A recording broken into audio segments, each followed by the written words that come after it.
Good evening and welcome to Artist Talk on Art on Monday, April 15th, 2024 at 7 p.m.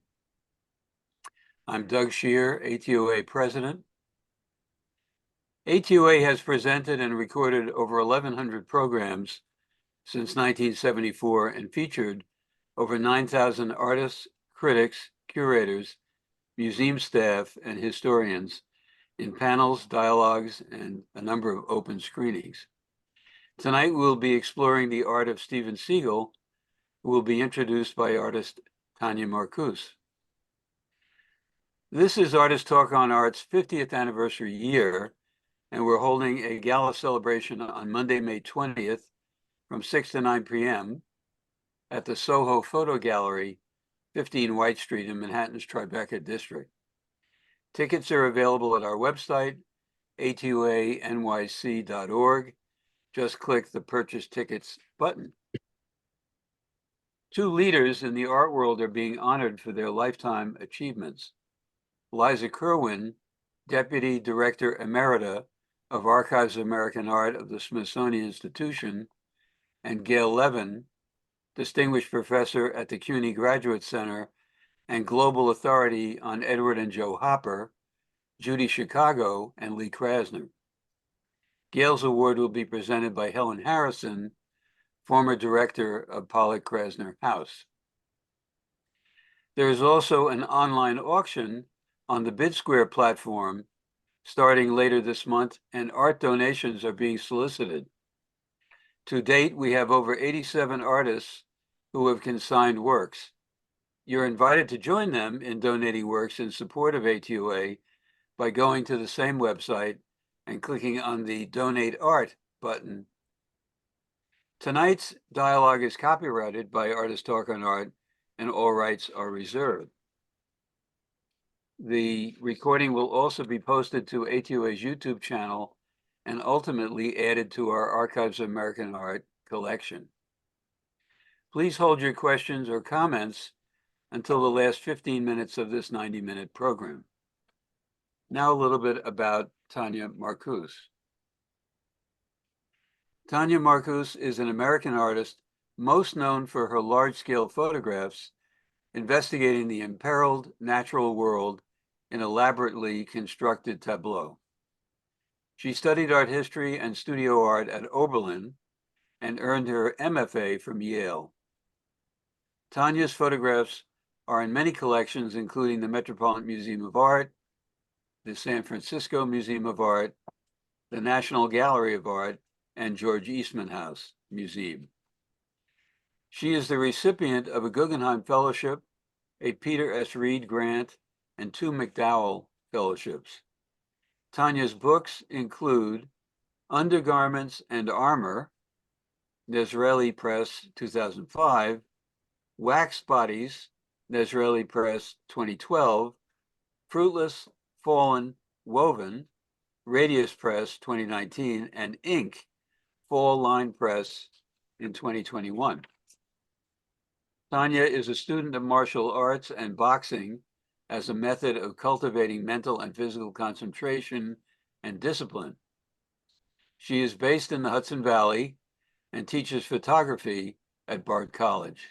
And now I'm happy to introduce Tanya. Thank you so much. It's just an honor and a pleasure to be here. I live in the same neighborhood in the Hudson Valley as Steve Siegel, and I feel like we've been having a conversation over many decades in very small pieces.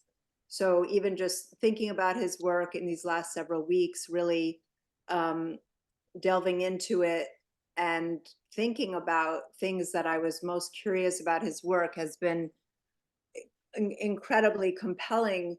I'm not going to give a conventional introduction to Steve, but I want to say a few things about how deeply I admire Steve's work and Steve. I think it's incredibly rare, actually, to be an artist of such ambition, and the ambition being of deepest kind of ambition an artist can have, where through many years, many decades, continually pushing what is possible physically and conceptually in really profound works. And in this regard, I also think it's very rare that Steve works on so many levels. The work is in ways existential, it's geologic, it's in ways could be described as conceptual, it's highly, highly physical and material, and at the same time, personal. And it's very, very hard for me to think of any other artist that I know that works at so many levels, often all at once, and still is lucid in his expression. So I'm very excited to listen and hear Steve's presentation. I may occasionally interject questions for Steve during his presentation. Then after that, after his presentation, I'll ask him some burning questions that, well, you may answer them in your presentation, in which case I'll sort of sculpt them as we go. And then we'll open it up to questions from the audience. But welcome to Steve Siegel. Thank you. Thank you, Tanya. I think we're done. That was pretty good. That was very generous. Now I have to get to screen share. So Vanessa, Are you I'm able not to seeing- see the green button at the bottom? It might be at the top for you that says I got share it. screen. Yeah, I got That it. should do it. Let's see if this works. Okay, I We're just able want to see your screen. Yeah, you got me. Now I want to get rid of some of you. Let me just all right, let's just go with this. This goes back probably to the late 1970s. I love landscapes. I always have, and I spent a lot of time in places like Colorado, which is what you're looking at here. And I've led a very physical life. In addition to a few sports I play, I also spent a great deal of time walking in places like this, which has always been very important to me. And during those years in the early 80s, I would say I was building structures that grace the landscape. This is not one of them. This is actually a fence that was built probably around the turn of the 20th century, is my guess. It's outside of Telluride, Colorado, where I spent time. In fact, the previous picture was above Telluride, Colorado. But there was just something away, human contact with the earth, the way it described the topography moved me. And so I've been carrying this image around for a long time. In fact, I was commissioned to build a fence outside of Telluride in, I don't know, 1980 about, maybe a little before. And the task here was to make something that really spoke to the landscape by responding directly to it. And most simply put, the curves that you see are literally the rise and run of a staircase. When the carpenter builds a staircase, the part that goes up is the rise, and the part that goes flat, where you put your foot, is the run.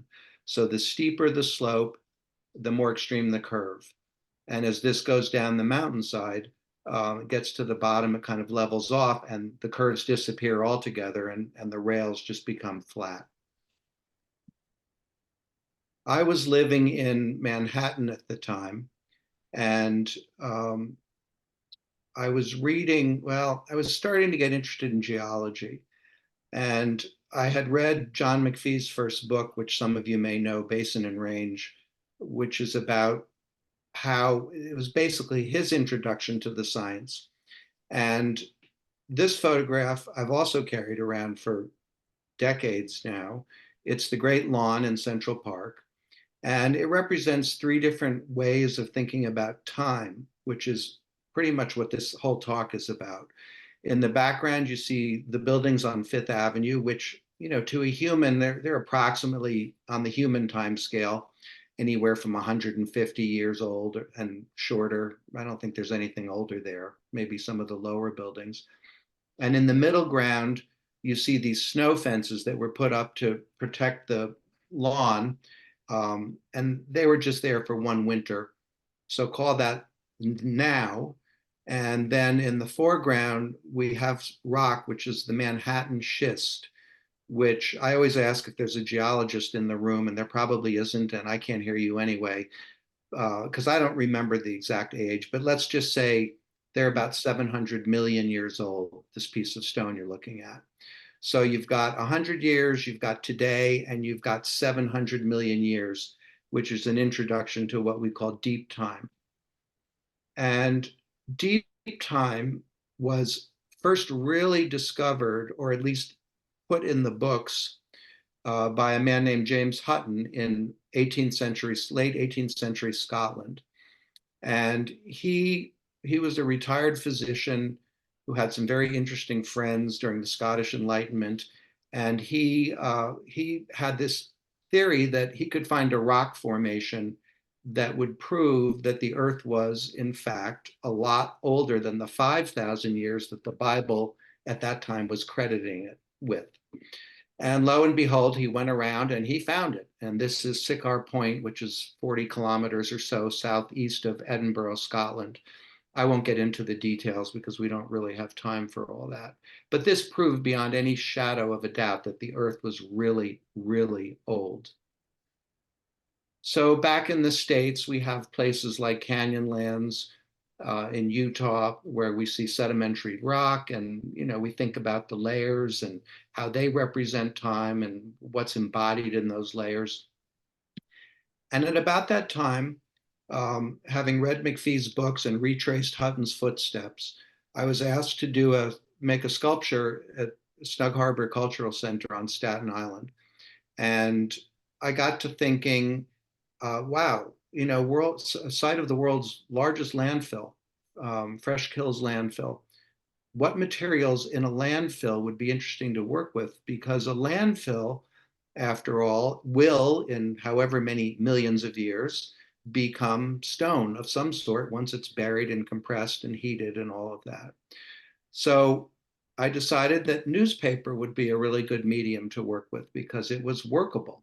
And it was free and it was abundant. It was everywhere.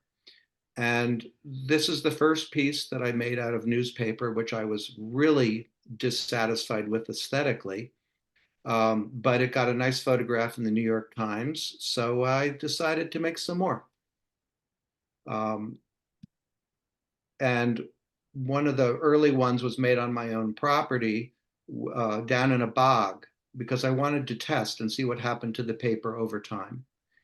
So here we are building it, and we threw some soil and some plants on top and put it to bed for the winter. And then the following summer, we had this. And this was one of those eureka moments that given the opportunity, I tell students they should be looking for. When you're young, that happens quite frequently. When you're older, it doesn't happen quite as often, at least not for me.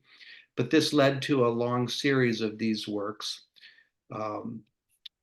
Gives you an idea of what that looks like 5 years later. That's the same sculpture, and the newspaper is decaying slowly. It's actually growing things too.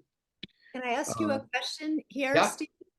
Because this is one of my questions for you, and I think it's becoming quite relevant as you're showing us these photographic documents of ephemeral changes to your pieces and the way that they evolve, devolve, are both growing and dying, and the way that there's a kind of incompleteness, which is something I want to talk about more. But I wonder if you could say a little bit here about the role of the photograph in your work, the way that it can, whether it's sort of simply a document, although I don't think there's anything simple about a document.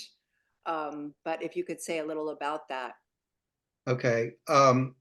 Well, interesting. It's kind of a two-part answer. At the time, and in fact, for 20 or almost 30 years, they were just documents. They were the recording of what was happening over time. In other words, the finished piece, the day I leave, has its photograph, or usually it would take 2 or 3 days to photograph it because getting the right composition and really capturing the work was difficult. Some of the pieces were very difficult to photograph, and I'm not a photographer. I'm a guy with the camera. Um, and so that there would be a real attempt to compose those photographs well. This is not one of them. Um, but then fast forward maybe 30 years, in the last 5 years, these photographs are being reintegrated into work that I'm doing now. The actual prints made from some of these photographs. So in that sense, you've got the moment and then you've got a full cycle. And I will show that later when we get to some of the wall pieces. Good enough? Yes, thank you. Okay. Uh, let's see. So, whoop, I think we missed one. Hang on.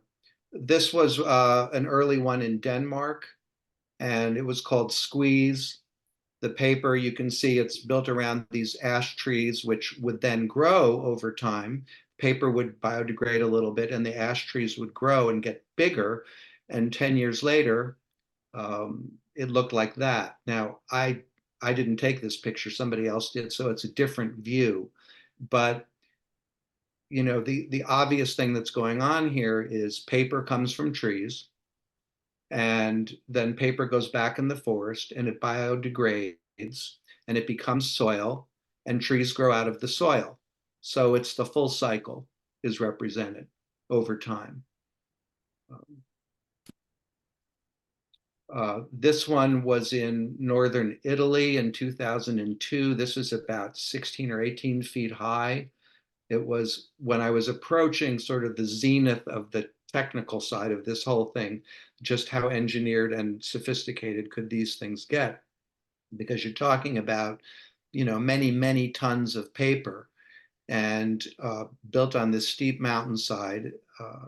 And, you know, if anybody's interested later, I can explain how it is all put together.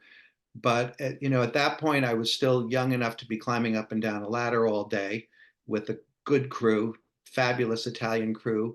I had maybe 10 words of Italian and they had maybe 10 words of English, but everybody knew how to hold a hammer and use a saw. And there was real bonding just through the language of hard physical work that went on. And that became very common during these years. And I actually meant to show a picture of that piece years later because it has the piece at in Artosella in Italy had larch trees growing out of it, literally little saplings. This one, I believe, is one of the early ones, and it has fungus of some sort growing out of the paper. This was the tallest one that we ever built, and it was 18 or 20, 24, 22 feet high. I can't remember. This was at the North Carolina Museum of Art in Raleigh. Another fabulous crew. The piece was named To See Jenny Smile after one of the volunteers. We would typically have 2 or 3 paid carpenters and then as many volunteers as wanted to participate. And an institution like this would have a whole list. And these projects were organized around what material we were using, what the landscape was, what the budget was, but also what kind of talents or skills people could bring to the project. So there was always something for everybody to do, whether it was climbing the ladder and pounding really big nails into this thing, or just folding paper and passing it to somebody else. So we had great crews. There was a 75-year-old woman who, she was a farmer. I couldn't get her off the ladder. She just wanted to be up there all day. Anyway, I named this after Jenny, who she and her husband serenaded us with a banjo and a mandolin the last day while we were finishing this one. At the same time, I'm working in the studio all the time, and people don't know this, but I would say a conservative estimate is that 95 to 98% of my time is actually spent in a studio making things. It's not making the site pieces, which I did manage to get some recognition for. This is another one in Italy. I did a few of these pieces that were bridges. This one is actually over a running stream. And I had the fortune, this was I can't remember what year, maybe 2009. And I visited again last year, and it was really decayed, and they had lost part of the forest and put other art up, and it wasn't the same, but I was quite fond of this one. This one is so incredible. I wish I could have seen it in person, but just the sense of surprise that the piece kind of moves, most of them kind of move upward from the ground. But the way this one sort of moves down into where that stream is, and it's just so particularly exquisite, surprising. Thank you. It's interesting, what affects the work that we make. And I referenced earlier that, I was climbing 22 feet in the air on ladders at a certain stage. Then I got tired of that and scared of it. So I started designing pieces that were simpler and lower, frankly. And that I knew that the crew didn't have to depend on me, I could depend on them. So if their skill level was not up to making something that had a shape like this, that was 20 feet high, I knew they could make this. So that the pieces would be designed around what abilities were brought, to the site. But one thing I love too is that in the central pieces, there's a kind of pressure inward, and it's very singular, kind of iconic. And of course, it's all in relationship to the landscape and the natural world and the materials and what's growing and dying around it. But in the last piece, there's a feeling, even just how it's photographed, that it continues beyond the boundaries of the frame. So it feels more like it's integrated into and sort of has that kind of limitlessness that happens in some of the pieces later that I'm sure you're going to talk about, but just in a very interesting relationship, I think, between those. Huh. I hadn't thought of that. That's good. I'm going to use that, Tanya. Thank you. So these went on for a number of years. This was in Montana. This is the largest one ever. And these were all volunteers. They didn't pay anybody. And so it had to be designed around, I didn't know how skilled these folks would be. And you get me as much paper as you want, as you can find, and we will build the largest one. And they went with it, and they scoured 3 states for paper for 6 months.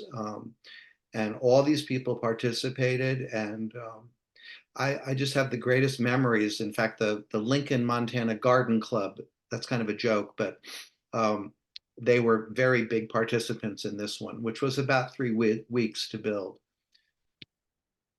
And talk about hard to photograph. I spent 3 days. This was literally the best shot I could get, because it was long, as you referenced, but it was impossible to get any kind of a down view where you could really see how expansive it was. It's 30,000 pounds of newspaper. And the poles that you see, they're lodgepole pines. I would not have thought of that. They thought of it, because I was looking for a site where there was a bunch of trees close together. And again, people bring things to it. And, this entailed a site visit a year ahead of time and all that. But they put the poles in the ground, and then we just built around it for 3 weeks. And it's still there. It's 10 years now, and it's very popular. I've always felt, that the goal of artists should be to draw people in with what they see, or what they hear, or what they read, but they have to be wowed. They have to feel connected. And then from that point, then you start thinking, well, why is this here? And why is it made of this? And what does it mean? Et cetera, et cetera. But for me personally, because of whatever skills I have, scale is the way to do that generally. I can't paint a Vermeer. I wish I could. It would save me a lot of storage space. But scale has always been the way to really get the viewer. So scale. Another one in Italy. I was big in Italy for a while. They wanted this downtown in this little town in northern Italy. I didn't, but they turned out to be right. So this one was designed to sit in this plaza. And I had the luxury of watching people around it for I was there for an extra 5 days. So that was good.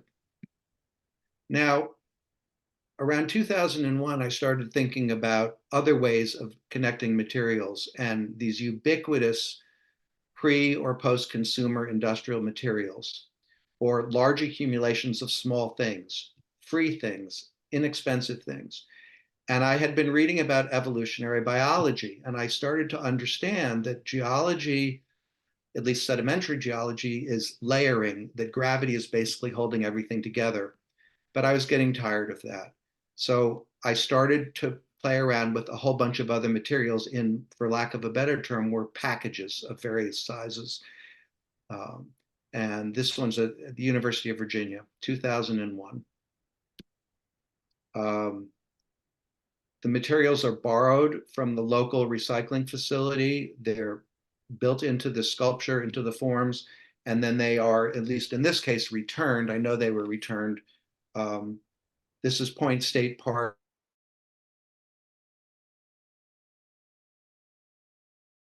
Pretty brutal process. Everything smelled bad. It was dirty. I was already getting a little old for this, but it was a good photograph, and it set a precedent for one I'm going to show you later that was much tighter and I think better constructed. I just have a quick question. You know, obviously there's a structural and sort of referential shift moving away from the sedimentary structure and idea into this sort of new form, but there's also a really different palette. I wondered if you could talk about the palette, the color palette. It was difficult. It was difficult making a public piece where you have to have a plan and a design, and you don't it ahead of time or working it out in the studio. Now, what happened with this one is, it's interesting. I decided just go for it. Stuff they bring, stuff it in there. But those 2 bundles of milk crates that they sent, let's set those aside. And when the barrel shape was done, we still had 4 days to work. We had allotted for it. I had the crew, I had the budget. So we made the one in the background, which was the milk cartons, the milk, the plastic milk jugs. And it's always easier to just go with grayish, I call it. It's just easier. You don't have to worry about something being obnoxious. This piece, the barrel was kind of obnoxious. But on the other hand, it's the reality we live in. Now, I would not put that piece in a forest because it just wouldn't work there. But the barrel and kind of, this is the Monongahela River, where the Monongahela and the Allegheny make the Ohio, basically. And there are barges going up and down this river all day long, just stuffed with all kinds of natural materials and processed materials. So it kind of referred to that. And it was a case of, well, just let the colors be what they want to be. But then another one, Grounds for Sculpture in New Jersey, I asked them, what material might you have nearby that I could base a work on? And they came up with 10,000 pounds of glass at a factory next door that was just donating this stuff. What can you do with glass? Well, it's tough. So I decided to make 3 pieces based on how I would use glass. The glass is the 3rd one in the background, and a cube was really the only viable way to do it. So you have grass, paper, and grass on the right.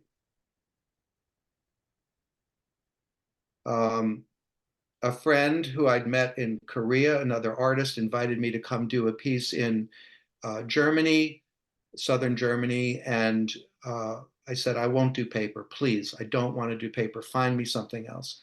So a week before I got there, Audi dropped off 9,000 pounds or whatever it was of aluminum car parts. Amazing, amazing material. This piece was a total improvisation. I got off the plane. I had no idea what I was going to do. We had virtually no money and just 3 helpers who were unskilled, but I figured out a way to put this stuff together. And this piece was called, Did God Make a Worm?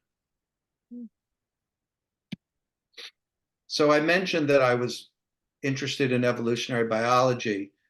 I made 52 pieces in a series, this being one of the last ones, thinking about, well, if you have a bunch of chemicals in a pond, how does life evolve? How does one thing lead to the next?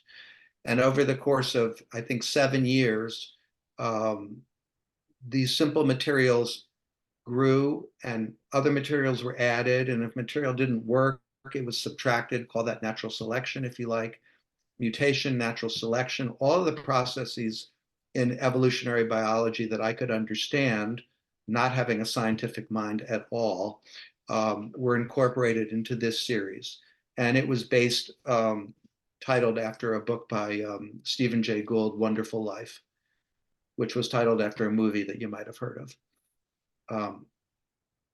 Anyway, another material that was really of interest was rubber. This is the largest permanent public commission I ever did so far. It's called Carbon, and it's integrated into the facade of the largest sustainable building, at least it was at the time, in Australia. It adorns, at least at the time, the door you see down below was the front entrance to the Australian Office of Climate Change. And this seemed like an appropriate thing to make because rubber obviously is a carbon-based material, and that was on everybody's mind. The piece is still there. The Australian Department of Climate Change is gone, but it's a private developer that owns the building. Amazing. This was made in sections, 8-foot sections in New York, in my studio, basically, with a bunch of help, shipped to Australia. And the part on the left that hangs from the soffit was heavily engineered and had to be pretty much predetermined. The rest of it was improvised through the grid.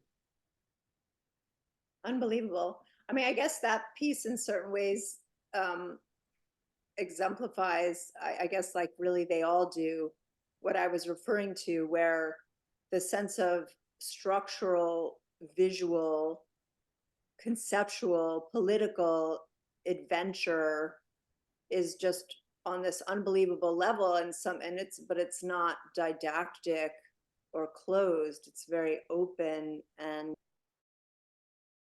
fluid. It's really remarkable. That wasn't a question.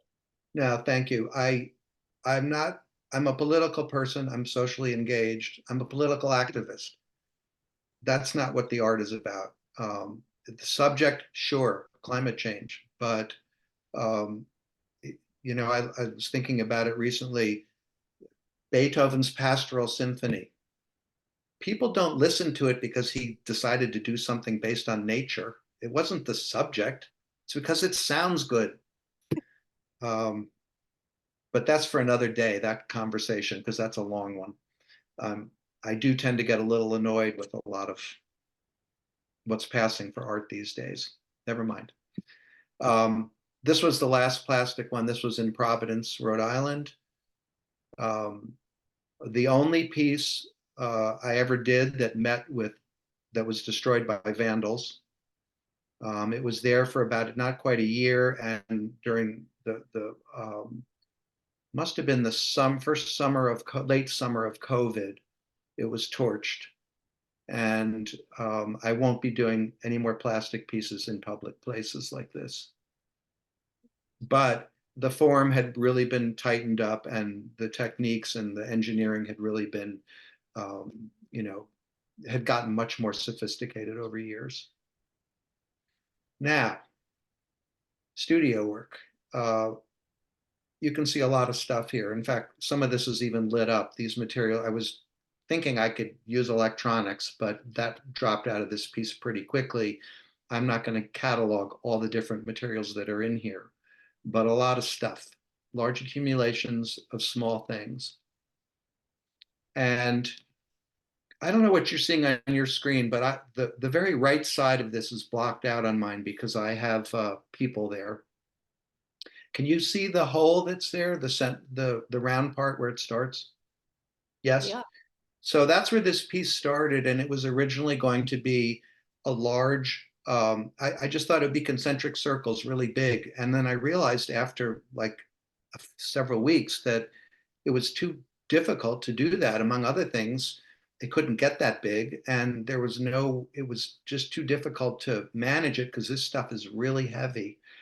Um, what you see kind of on the left, all that stuff that looks like strata is various kinds of paper that are compacted and saturated with acrylic medium. They're very permanent, but they're very heavy. So what happened was the piece started growing from the circle on the right to the left in sections, which you can't really discern. They're typically 16 or 18 inches wide. And the piece just grew improvisationally. And I call it, it's not a composition, it's an anti-composition. It's the exact opposite of a composition.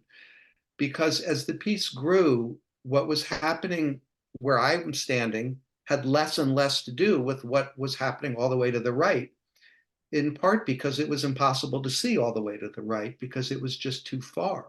So if you think of it as a timeline or a strand of DNA or something along those lines, it's a history made manifest. And that's a very different ball game than making a typical composition in a rectangle or even on a site. And the piece grew for 5 years. It's called Biography. I have a photograph of the entire thing, 156 feet long, but it's like a narrow ribbon. You couldn't even really see it on this screen, so I didn't include it. But I am including a shot of the work being installed at the Albany airport where it was for 6 years. I have to check the time here. And a lot of people saw this. I went through there a lot, and every time I went, I would notice, 60 or 80 people at the gate sitting on their chairs, looking at their phones. I would notice people walking by this, looking at their phones. And I would take out my phone and look at my phone too. What can I say? It's interesting when you install a public work, how few people really engage with it. And I think public art, for which I'm kind of known, even though most of them pieces were temporary, it's a very difficult arena to be working in. And so I was very glad to have it there for 6 years. If nothing else, it was free storage because I have a barn devoted to this. It's in part of it, actually, I take that back. Part of it was bought by a collector in Spain. And you're seeing about 100 feet of it here. And the rest of it is in a barn that I have on my property. Now, people have always said, well, where are you going to put this? It's too big to go anywhere. And my feeling is maybe, but isn't your own history too big to go anywhere? If you look at ancient Rome and study archaeology, what are you looking at? You're looking at fragments that came back from 2,000 years ago. You're not looking at the whole thing. You're looking at fragments. You're looking at parts of a timeline. So my feeling about this and some of the work I've got a couple more pieces to show you, has always been a little nuts, but it is, if you like these 10 sections, buy these 10 sections. This is not a composition. The whole thing doesn't cohere. In fact, when the second part of it, the second half of it was shown at Marlborough Gallery on 57th Street in New York, just because of the layout of the room, it was broken up into, I think, 5 different sections. Now, each section might have been 20 feet long, so they were substantial in size. But interestingly, when you, let me see if I have one more picture of this. I can't remember. No, go back. Sorry.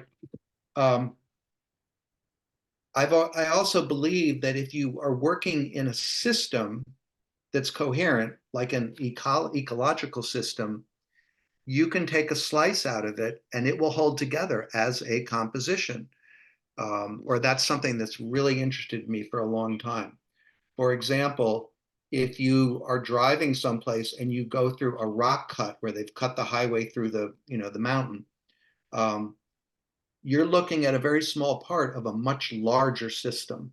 And yet it has aesthetic value, or it moves you, or it looks beautiful, or it's powerful, or whatever it is. But nobody took a rectangle and said, let's make a composition here. We're just taking part of something. And this is making me think of you, Tanya. Well, there are a Hopefully I lot get of great, interesting sort of analogies or complexities when you think about photographic frames as fragments, as a subtractive medium that takes a little teeny tiny piece out of the vast world.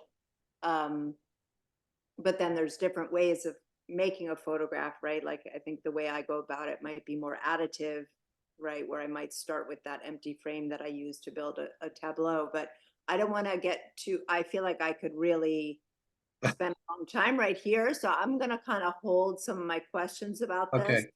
But I'm really Okay. glad you brought up this idea of like fragment, but then the possibility of sort of ecological wholeness. But I think I'll sort of suspend some of my curiosity for another 15 minutes. Okay. So what the hell, what is this? So back to this notion of modular units, which biography was made out of, essentially, except that they weren't really module, they were just sections. But what if you developed a form where you could take X number of something and build something out of it? So this is a square that is, I don't remember the dimensions, I apologize. It might be, I don't know, 14 inches wide and 18 inches high. And I started collecting stuff from the house or from the studio, or it looks like somebody had done some roofing or something, and I had a bunch of nails and spray foam and whatever. And I just would start working with this format and see what would happen, and if I could grow something that was about everyday life or death even. Same dimensions, another one. Why is this here? And what would happen if, you may not be able to see this, but in the little details inside, you're seeing multiples, you're seeing a lot of those same squares. And this piece was made with the intention of it being a movie, which I'm going to get to I'm not going to show you the movie, but I understood that there was a narrative being developed, but I was blocking it out as a film as I was doing this. And when the piece was completed, it looked like this. Now, I don't have a wall that anywhere near this tall, but I have a really good photographer who's a whiz at Photoshop. In fact, this was Doug Boz who did this one. And Doug, he's a mutual friend of Tanya's and mine. And he was just learning digital stuff at that point. So every one of these sections is photographed individually so that the camera's head on with them and they're true to scale. And then they are all photoshopped into this master image. And by the way, if you were to stand on the floor and look at this, it would not look like this, because the perspective would, this is 25 feet high or something. So the ones at the top would look very small. You'd have to stand a long ways away with a really good camera to get this shot, and it still wouldn't be the same. But nobody would know this if I hadn't told them, because your eye, you just tend to see it as something really big. Anyway, this was a film narrated by my beautiful wife, who happens to be listening, Alice. And here she is reading the script.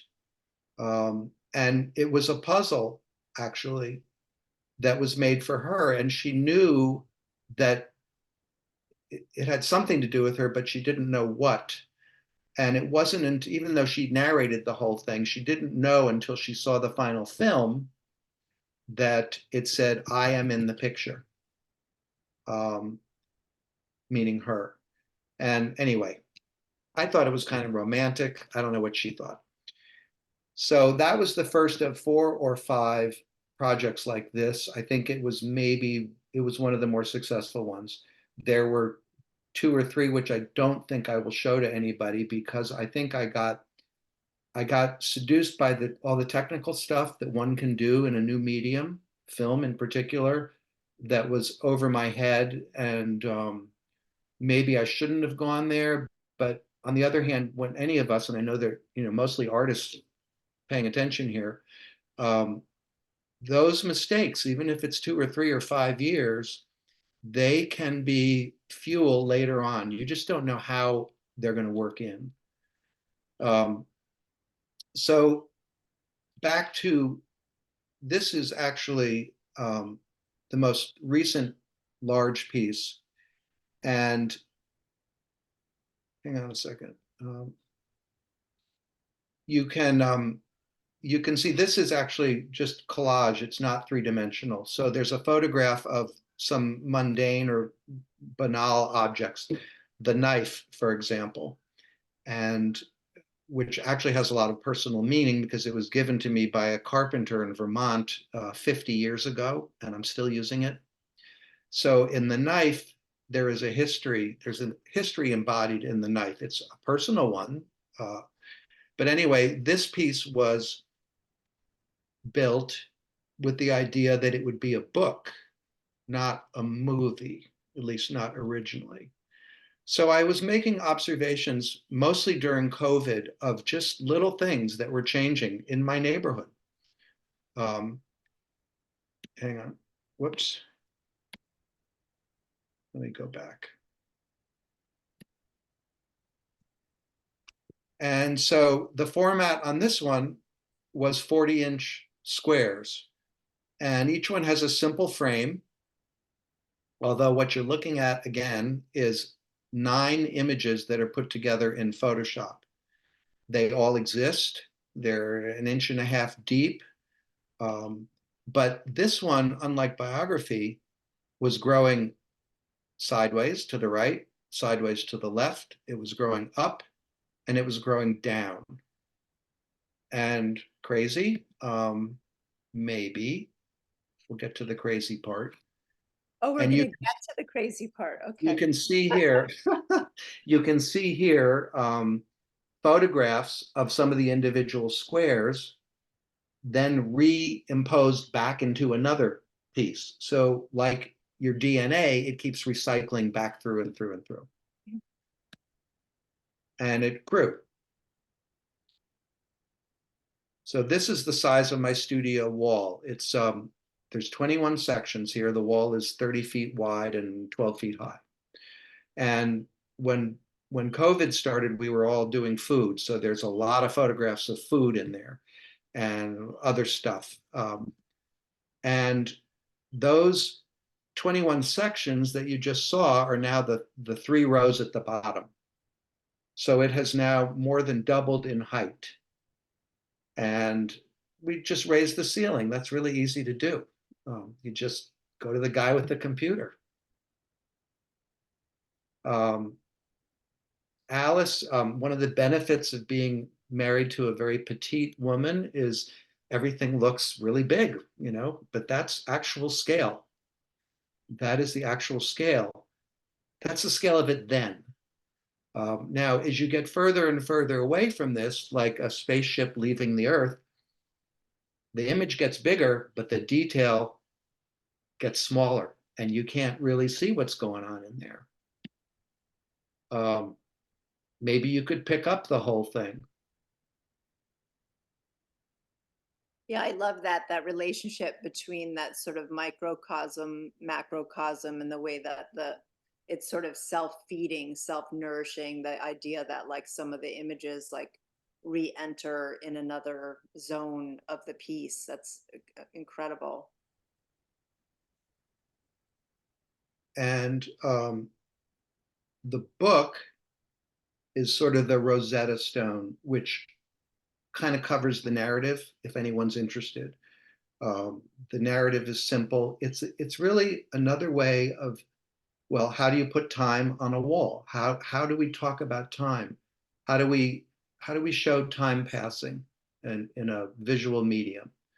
And in this case, rather than, there are references to geology, a lot of them, but it's really more about the sort of mundane everyday things going on in life during COVID. And after the book was made, I couldn't let it go.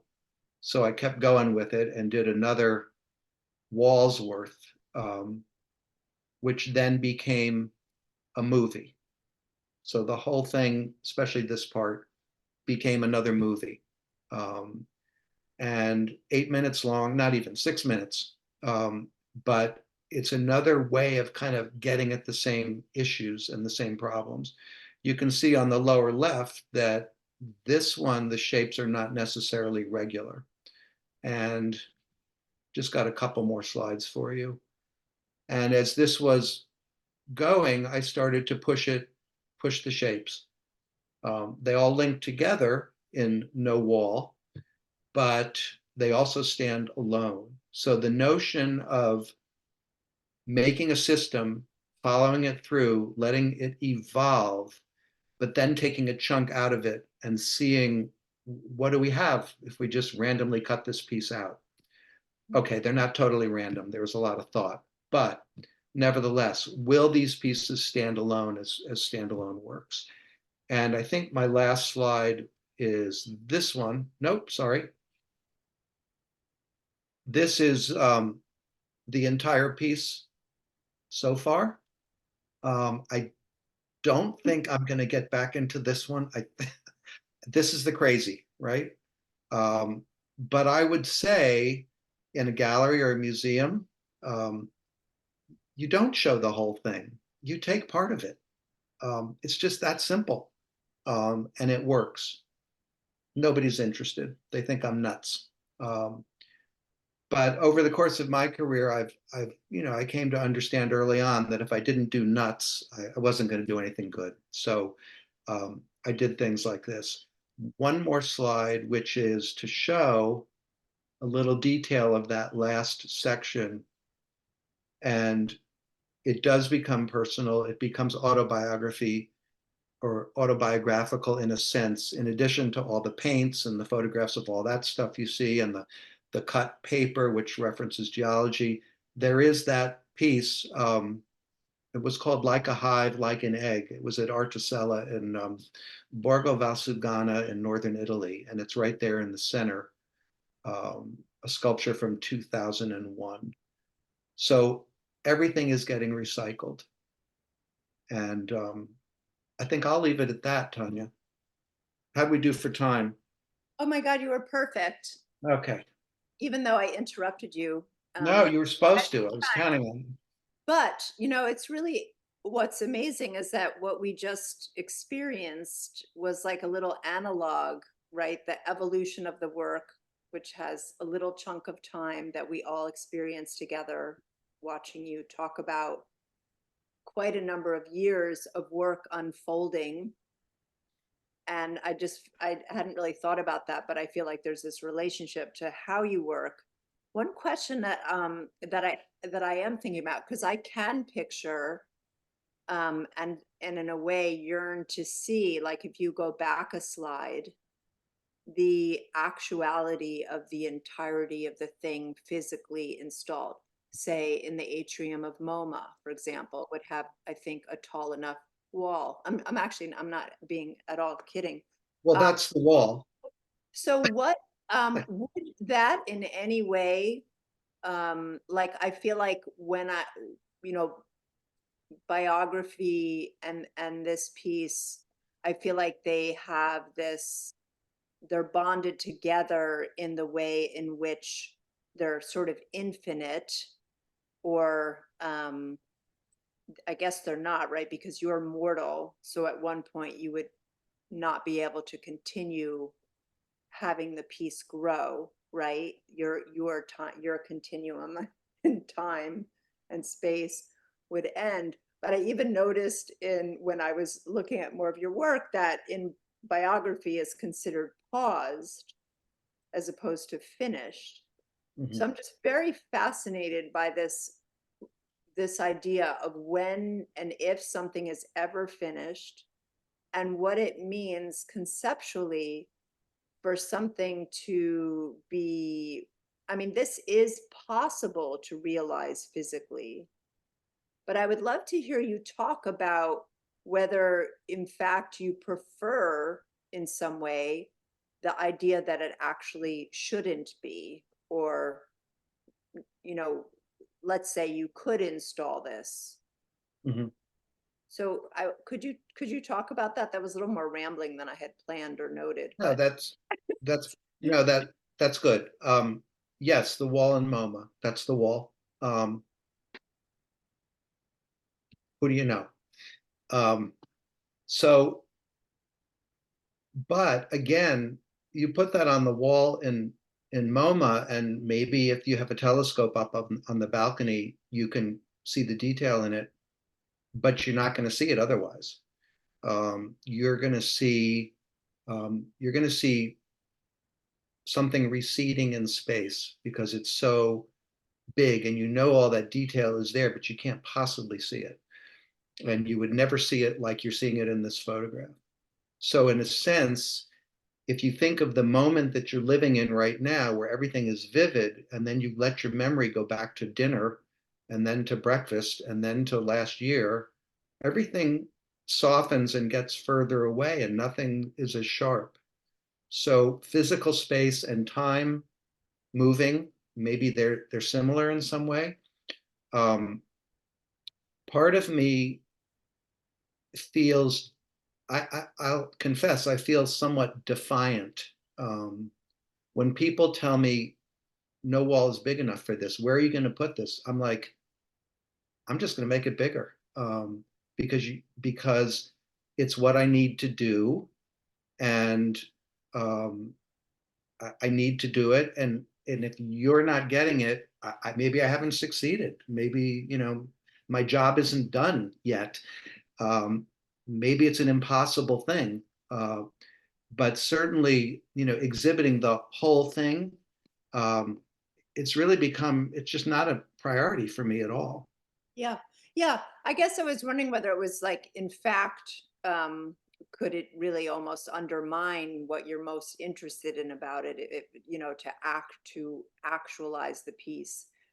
In my view, I feel like you could sort of have and both. Like, I do think it would be incredible to see the reality of the physical piece installed, and I guess in that way complete. But I'm very attached conceptually and fascinated conceptually by the idea of something so open and ever evolving and physically impossible.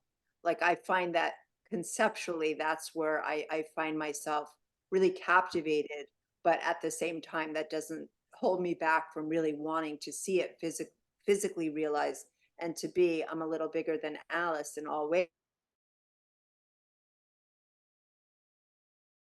tiny Mm-hmm. in relationship to this piece. And it actually makes me think a lot about, as you were talking about how all these details would be lost, when my husband and I were in Sicily and looking at mosaics in Palermo, right? And there were details that you could barely see, even, like, I mean, you had to have binoculars, and yet somebody went up there with little like gold mosaics and all that detail. And of course, it's more like iconographic and everything. Um, but I can, and then actually, the way you have this grid, it reminds me. Have you been to Palermo? No.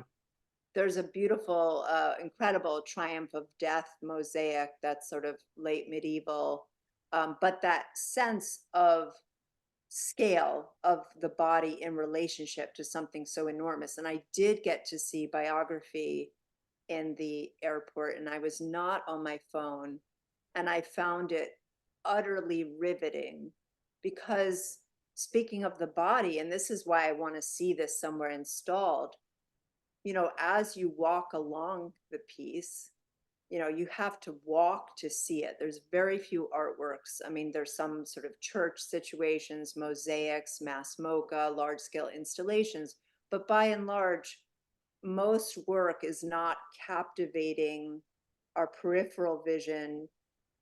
And then even beyond our peripheral vision, our like needing to walk to experience the piece. So our own physical engagement.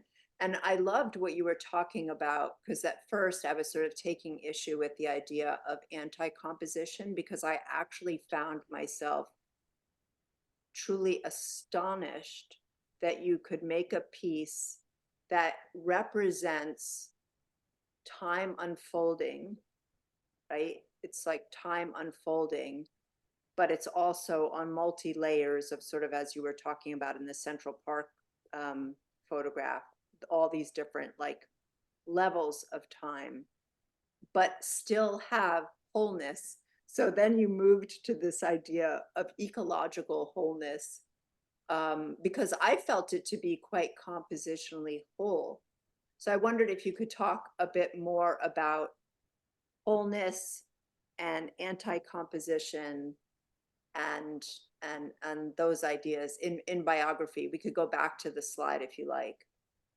I may have to, okay, you want me to go back to the slide? Sure. Here we are here.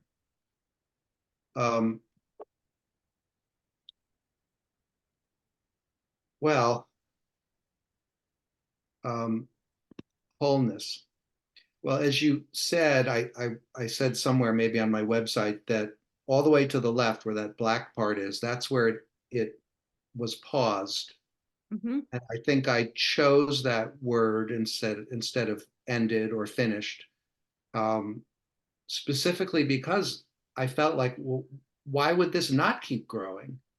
I mean, it didn't stop growing because it was impractical. It was impractical 3 years before that point, you know. You know, I mean, Right. the whole thing was impractical from the beginning. So it wasn't about being practical. Particular case, it stopped growing because, you know, weight, storage. You know, sculptors really have an issue with that. For years, the sculpture that I was making was always left on site, and you know, the host institution would deal with it after, you know, its time was up. This piece, you know, takes up a barn. It's in like 95 crates. Yeah. And so totally impractical, but at the same time, leaving it open-ended, as in it could continue, just really seemed the right way to leave off of it. And I could continue it. I could Yeah. just put those last. So something that does happen, I want to back up a little bit about the compositional side of it. You know, within your peripheral vision, let's say 30 feet on the wall or 20 feet on the wall, you really are aware of the composition you're making. But so is any person in history. They're aware of their life, Mm-hmm.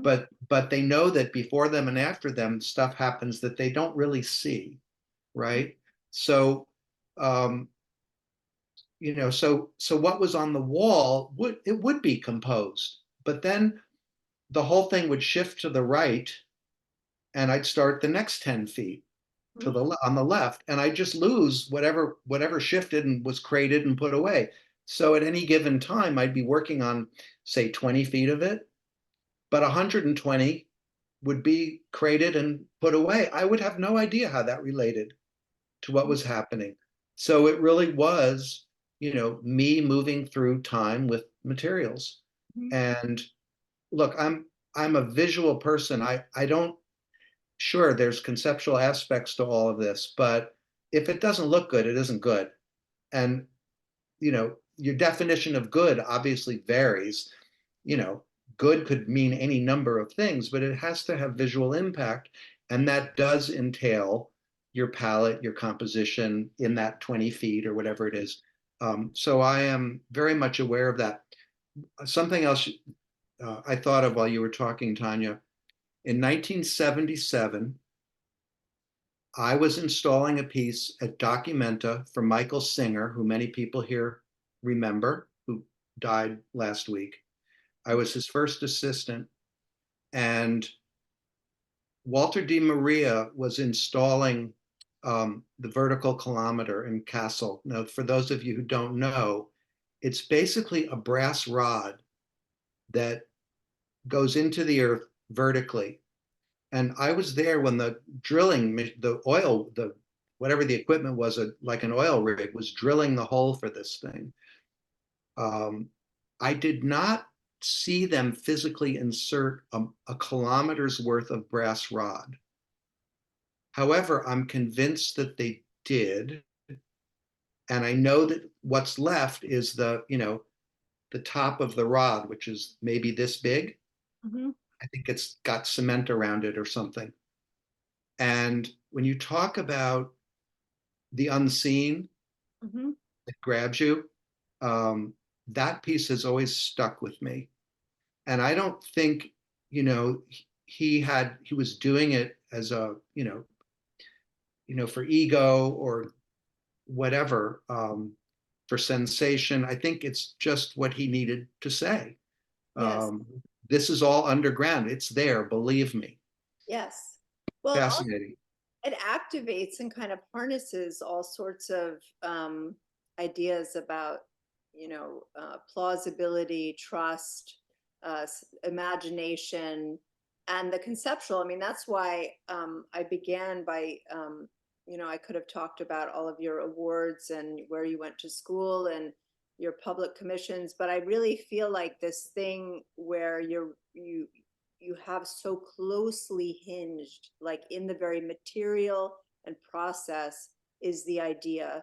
It's not as if there's some idea that emerges sort of outside of it from the wall text. It's deeply experiential, but I do find it psychologically, sort of philosophically, incredibly compelling, this relationship to time, to something unfinished, to the way that and the way that you, it's so interesting to me the way that you like defy reality in certain ways, pushing past all kinds of norms and limits. And but then at a certain point you're like, oh, there's just nowhere else it's going to go. Like, okay, that's, you kind of make some kind of decision, but still like pausing as opposed to saying it's finished.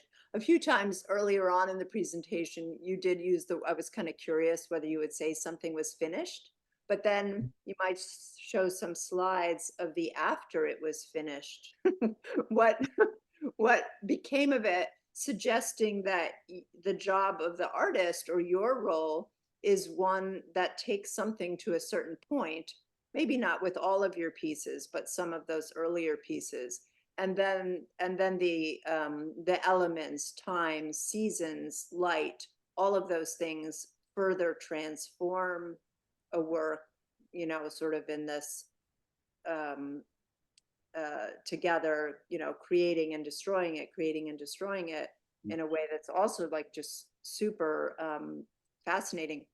I want to make sure there's time for questions, but I have one last question for you because, I am a photographer, and about, you've mentioned many times about the way that these exist as photographs, but not, but that they cannot be like real material, not even the quotes, just material installations. Have you ever thought of the photographs of the pieces as works themselves? No. Mhm. I would always do my best. And like I said, I could photograph the outdoor work. But I think of now that the photographs of a lot of that work has re-entered the vocabulary in 2 dimensions. Now the sculptures are being used in 2 dimensions. The photographs from 20 or 30 years ago even are being reinserted into the work. But I would have to say they're elements. They're not standalones. I mean, I have a lot of framed photographs of these pieces. I stopped doing that a number of years ago. But yeah, I don't think I'm not a photographer, Tanya, so I don't really know how to answer that. Oh, no, But the for way those you of, answered it, you were but I very, very want to say clear. that Yeah, for yeah. those of you who don't know Tanya's work, you got to go see it. Visit her website. Better yet, go see one of her really large prints. Well, it is really interesting that for me, all the creation of a physical sort of tableau made up of elements of the natural world that are kind of growing and dying at the point where it's the entire point of that is to translate it into the language of the photograph. And Right. people are sometimes like, well, would you exhibit like this thing that you made on the frame? And I'm like, it's not a thing. I'm not a sculptor. I'm not like an Right. installation artist or a sculptor or painter. It's all for the purpose of the photograph. But let's open this up for questions. So you can either put a question in the chat and I can read it. Or I think I'm looking at how many people are here, whether we need to use the hand raise thing or not. I don't think so. I think if people have questions, you can unmute and ask a question. And if everyone starts speaking at once, we might have to rethink this method. But questions, comments? Looks like everybody's muted. I'll go ahead and start.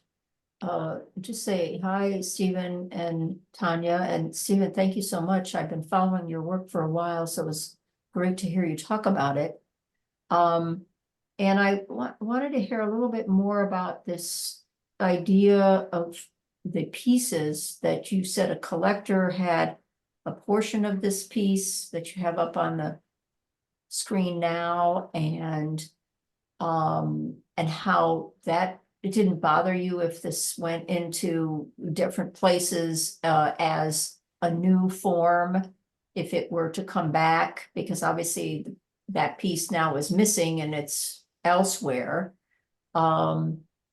And could you also reiterate, is this all made from different types of paper and acrylic medium on it? Because you said it was heavy. So I have a multitude of questions. I guess it's like, so what part did this collector buy? Okay. And once material. you've taken it apart now, and is that a plan to have the sections just go wherever somebody wants it? How do you see that? Nice to meet you finally. Yes, likewise. So the sections that were sold were actually to the right of what you're seeing here.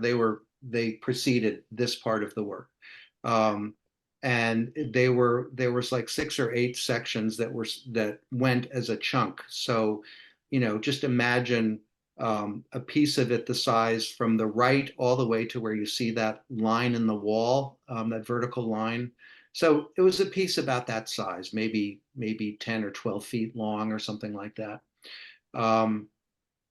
No, I'm completely comfortable with it. I was uncomfortable with the notion of just somebody taking one piece, one section. So we had a stipulation that it had to be 6 or more. I don't remember what we did. And I think in future, if anybody's ever interested in showing like the most recent work, that any sale of part of it would have a rider that basically says the work must be made available for display in the event that the wall at MoMA opens up and they're begging me for this. I'm not holding my breath.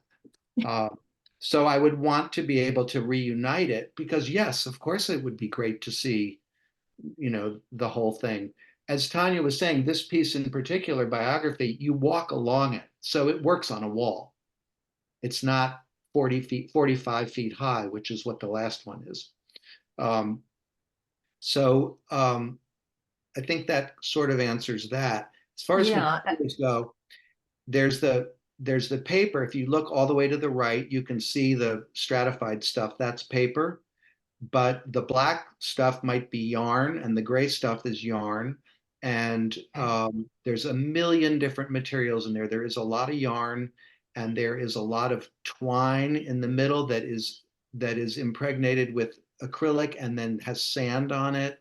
There are electronics. There are probably 10 million zip ties in there. There's just an infinite amount of materials, and the I think the deepest piece, as think of it as a bas relief, might be 12 inches down to maybe 4 inches would be the thinnest. So they're substantial. I mean, they're meaty objects, and again, it's kind of like I'm not climbing that ladder anymore. You get to the point where your physical capabilities are affecting what you're making. So just to finish, Babs, with your question, all that really colorful stuff that's kind of in the first quarter on the right-hand side, that's all yarn. okay. It's knots Well, of yarn that are cut and stapled to a plywood backing. I really like that it goes along, so you get to see all of those kinds of details. In some ways, I was thinking of your pieces that go vertically that could be on that great MoMA wall. I mean, all this stuff would be fantastic on that MoMA wall, but that you would not get to see all that wonderful detail that's at the top. And I don't know, I guess I would feel like I'm missing something by going up into space like that. Um, that's why I'm really drawn to this particular piece, because you get to you get to see it in time, you get to move through it, and you get to see all that wonderful detail. It's just a aside from my own thinking, but of course they would still look fabulous. The gridded pieces are wonderful too. I mean, it's an interesting concept to not worry about the fact that you're not seeing all that great detail that's up there. Mhm. Other questions? It looks like someone's speaking, maybe Lee, that might be muted.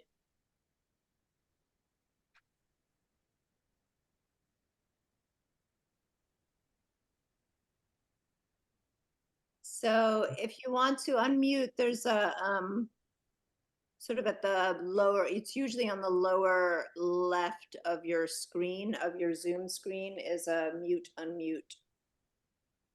It's a little microphone looking like thing. Yeah, that has a red X across it.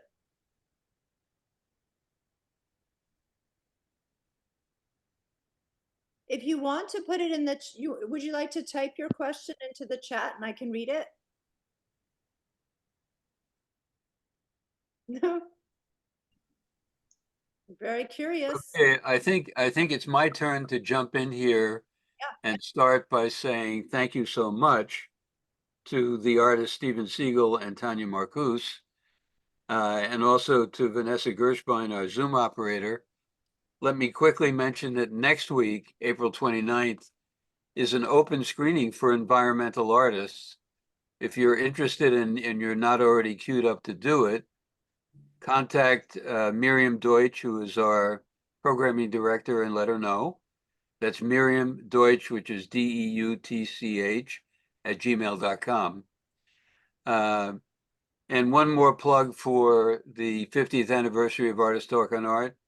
If you're interested in either donating art to our 50th anniversary auction, which is a virtual online auction, or you would like to buy tickets to the event on May 20th, just go to atuanyc.org, and it's very easy to do either of those things or both. And thank you all for joining us tonight. It was nice to have you. It'll be on YouTube, probably by tomorrow, maybe even tonight. tell your friends, and thank you so much for being with us tonight.